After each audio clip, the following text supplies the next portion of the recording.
Whether Christianity is a colonial phenomenon or not is a much more complicated question than it looks, because the short answer in a lot of contexts is yes, in the sense that it came with a global colonial enterprise of one sort or another, whether it's Catholicism in the Philippines or Anglicanism in Nigeria. It comes with a particular history of how power is distributed. But qualifying that is, well, a couple of things. First of all, there's the rather curious fact that this apparent colonialist import has been one of the sources for pushing back against colonialism itself.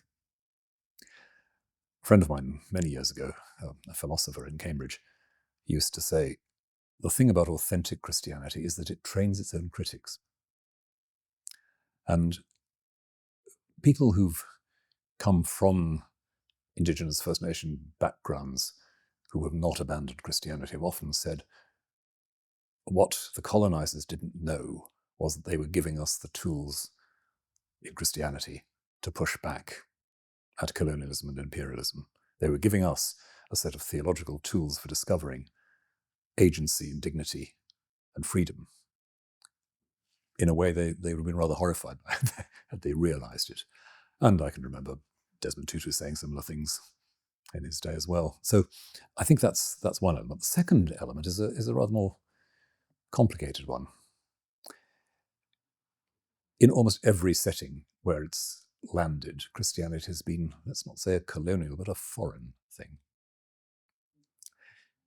Christianity arrived in, let's say, the ancient Persian Empire in the 4th, 5th century of our era. Forget about European missions for a moment and remember that the missions went eastward as well, as far as China.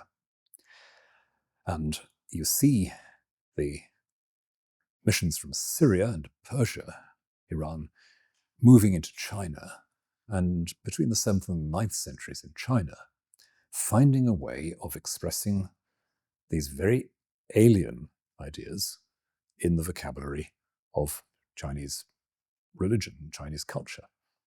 We have the texts from that era, and very fascinating they are.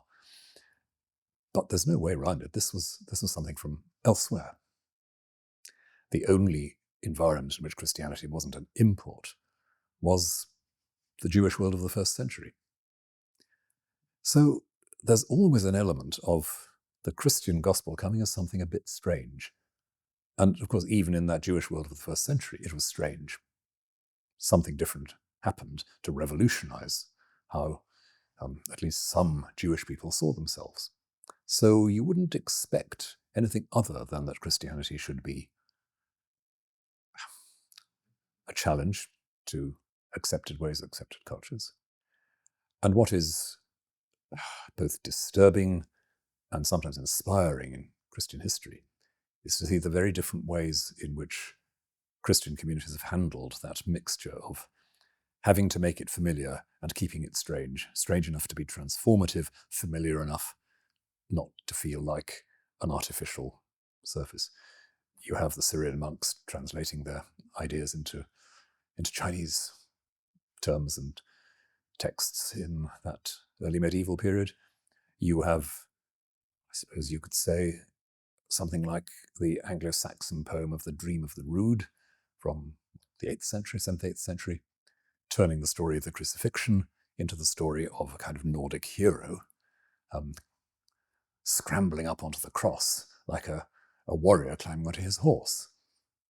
A familiar image for a very strange undertow. So right through Christian history, we've had that toing and froing. And I think that, again, ought to make us step back a little bit from simply saying Christianity is just a monolithic colonial burden dropped from a great height on a passive indigenous population.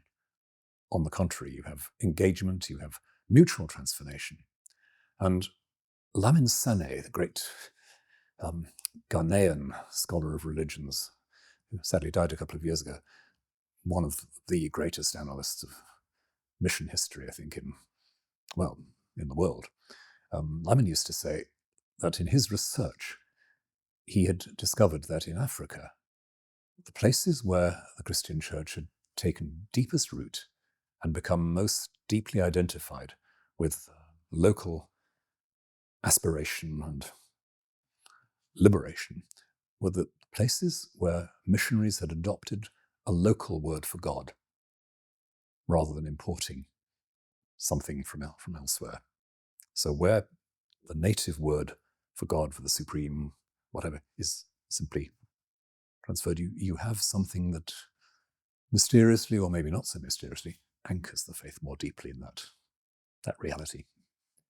I think all of this reflection really on the strangeness and the familiarity of Christianity has to do with the basic Christian idea, shared, of course, with Judaism, that humanity is made in God's image, and that therefore it shouldn't be entirely surprising if what seems very strange actually clicks and connects with what is most basic in people's humanity.